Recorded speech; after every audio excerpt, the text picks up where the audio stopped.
Joan of Arc as a military heroine. Introduction. Joan of Arc, also known as the Maid of Orleans, is one of the most iconic figures in Western folklore as a military heroine. Her brave actions allowed the French kingdom to resist the English invasion during the 100 Years' War. However, her short life was a turbulent and challenging one as it ended at 19 years of age after being politically prosecuted. Joan of Arc was a prominent historical and political figure in the French resistance after rising from a working farming family and becoming a symbol of French freedom, heritage, and feminism. Background. Joan of Arc was born in the French village of Domremy in approximately 1412. Her family was farmers, politically affiliated with the French crown in a region that was primarily Burgundian during the 100 Years' War. Joan was considered to be illiterate. According to accounts, she began experiencing divine visions in early teenagehood. As her village of Domremy was in an area stronghold for the French, there was a garrison present nearby.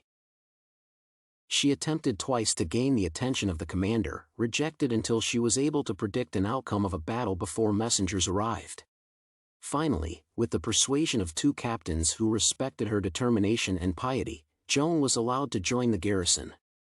Eventually, she convinced the captain to be allowed to travel to Chinon to see the Dauphin, at that time Charles.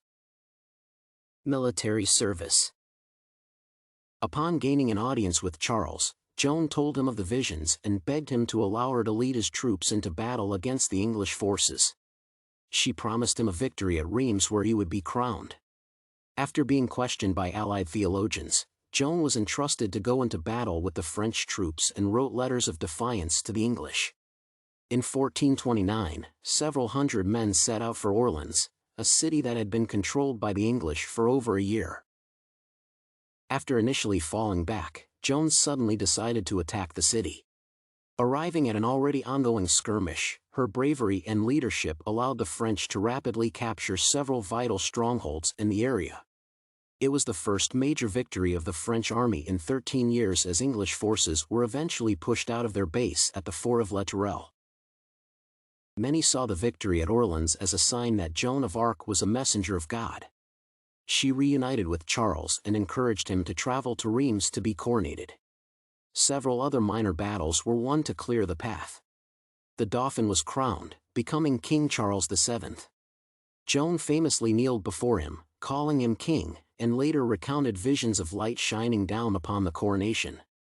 Joan began to encourage Charles VII to attack Paris, which was under Burgundian control, setting up forces and strategies through small skirmishes as the French army drew closer to the city. The Paris attack was unsuccessful, and Joan was injured. Although her reputation suffered a blow, she still served as an inspiration.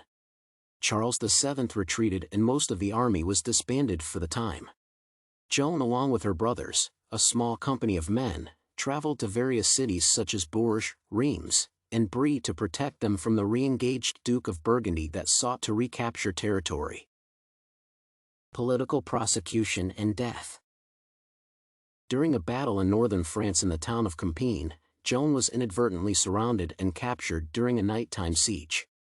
The Duke of Burgundy sold her as a prisoner to King Henry VI of England, and she was jailed and trialed at Rouen, Normandy. A Catholic Church tribunal led by Bishop Pierre Cauchon, an avid servant of Henry VI, was seeking to charge Joan with several religious crimes. From 13 years of age, Joan of Arc reportedly experienced brief hallucinations, suggesting that she had partial epileptic seizures. She often referred to seeing and hearing Saint Michael guiding her actions. During her prosecution, at the trial of condemnation in 1431, this evidence was used extensively against her to convict her of witchcraft. A highly hostile and long trial persisted as Joan of Arc was accused of various absurd and politicized crimes such as murder, falsely presenting herself as a divine messenger and dressing in male clothing, which was prohibited by religious law at the time. There were other accusations such as witchcraft and crimes against God that were presented. Bishop Cauchon gathered a team of theologians and clergy to judge and create pressure on Joan, including the threat of torture and death. Even though Joan was initially spared her life in exchange for public renunciation of her crimes, she continued to wear men's clothing in protest of her imprisonment conditions. The tribunal saw her as a relapsed heretic and sentenced her to death. Joan of Arc continued to stand her ground, particularly regarding visions that she saw, and was burned at the stake in 1431 with her ashes thrown into the Seine. Legacy and iconic status. Joan of Arc's death was an inspiration and a symbol of martyrdom for the French forces. In 1435, King Charles was recognized as the legitimate ruler as a result of the Treaty of Arras and entered Paris. English forces were driven from France the next year. Joan was recognized as a public figure, and both the king and Pope Calixtus II issued orders to investigate the trials. In 1456, it was announced that the charges and trial were drafted fraudulently and maliciously, with evidence of corruption and vendetta, vindicating her posthumously. In 1920, the Roman Catholic Church publicly announced Joan of Arc as a saint, often considered to be a patron of the military and France. Joan of Arc's story became immortalized in myth and legend, establishing her as an iconic figure as a virgin warrior that defied the system.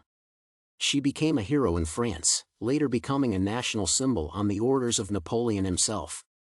Her name is a symbol of the fight for freedom and enduring power, a consistent reference in works of classic literature and art, which further reaffirmed her cultural significance. In the modern era, Joan of Arc is considered to be a strong feminist symbol for having the bravery to defy male-dominated rules and perceptions and demonstrating strength and equality against powerful men even when faced with death. Joan of Arc is commonly believed to have significant moral and physical courage as well as being very logical and a strong leader, all characteristics which made her a prominent female visionary in history. Conclusion. Through her bravery and actions in the military campaigns of the 100 Years' War, Joan of Arc had become a symbol of the French resistance. Her life was complex and challenging as she faced backlash and political prosecution for her role in the military efforts, eventually executed at a young age on trumped-up charges. However, Joan of Arc eventually became a national hero and Catholic saint as a symbol of freedom and French heritage.